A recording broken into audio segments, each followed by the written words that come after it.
Abu ni suka main game. Benda pertama yang dia buat pagi-pagi adalah main game. Tu pun dah lewat petang, pukul 3 petang, yang memang sepatutnya orang dah bangun dan buat sesuatu kan. Sebab semalam, dia dengan kawan-kawan dia main game sampai subuh 6 pagi tak tidur. Dan nak jadikan cerita berbeza dengan Arjuna. Arjuna ni kawan Abu. Arjuna ni dia memang dia dulu pun kaki game, dia main dengan Abu, keluar sama-sama dengan Abu. Kemudian satu hari Arjuna ni dia berubah. Dia kata tiba-tiba dia persoalkan dalam hidup dia, kenapa aku main game ni sedangkan banyak benda aku boleh buat. Kemudian Arjuna pun slow-slow dia berubah lah. Dia tinggalkan game, dia delete game tu, letak tepi lah. Kemudian dia cari kerja, start dari bawah, dia jadi operator dulu.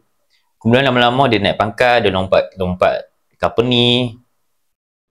Dan satu hari, tiba-tiba dia nak buat side hustle. Dia pun buatlah side hustle. Dan income dia makin bertambah, hidup dia makin baik. Banyak perubahan dalam hidup lah, berbanding dengan Abu.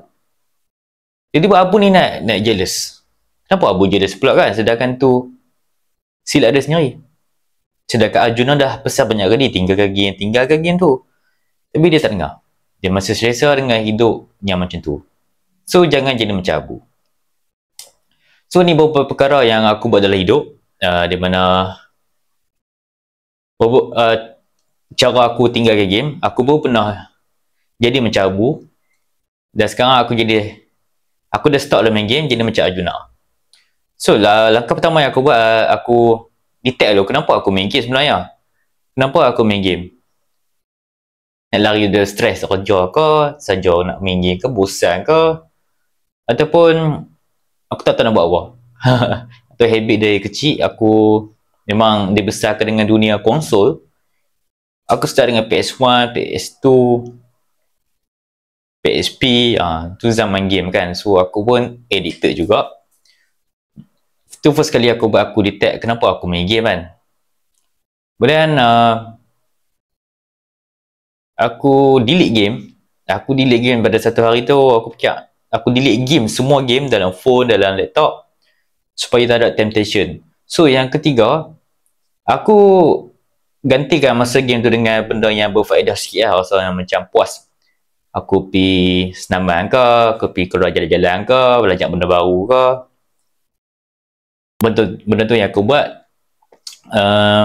Yang keempat, kita kena ada jadual dalam hidup. Jangan tak ada jadual. Bila tak ada jadual, dia macam hang bebas nak buat apa. Benda tu problem lah. Bila hang tak ada jadual, memang hidup hang akan terkejar-kejar sampai ke tak ada masa. Sedangkan hang ada masa kalau hang pandai atok. Tu namanya time management skill. Benda tu boleh dibina, okey? Masing-masing boleh buat.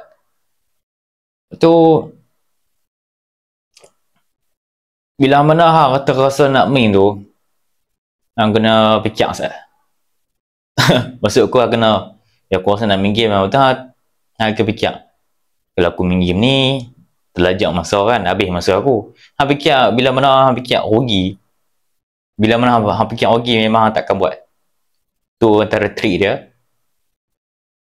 Dan yang terakhir, yang keenam, yang keenam kan, jangan aim berhenti 100%, try aim berhenti sikit-sikit. Jangan terlalu rush, sebab dia habit tau. Habit kena slow sikit, dia kena ambil masa untuk buat habit yang baru. Dan yang terakhir, yang ketujuh, cari benda lain. Cari yang aktiviti yang boleh ganti hang punya game tu. Senang je. Mula-mula hang boleh buat masak ke kan, try belajar masak. Ataupun time aktiviti hang main game tu, hang try ganti dengan benda baik lah. Baca buku ke kan, belajar benda baru. Benda tu memang lama-lama dia akan ganti lah benda tu. Ataupun paling baik hang tidur awal. Tidur awal ni dia memang penting lah sebenarnya. Tidur memang penting, jangan tinggalkan tidur. Sebab tidur ni yang menentukan hari anda selepasnya macam mana. Sebab anda perlukan energi yang cukup. Dan pengejaran untuk video kali ni, jangan jadi macam Abu yang asyik salah korang kenapa hidup dia sengsara. Dekat sini saya ada buat ebook. dekat bawah ni tentang cara kawal stres, lebih-lebih untuk lelaki, dan ada juga ebook pasal duit, kewangan, dan juga brain fog, di mana otak ada masalah fokus. Aku buat solution dalam buku tu. Dan ada juga ebook free. Kita lihat tengok dekat bio ataupun link dekat bawah. Okay. So kalau ada benda nak komen ataupun benda yang related, kalau anda kaki game dan macam mana anda berhenti main game, try lah komen dekat bawah ni, share dengan orang lain sama. Okay, let's go.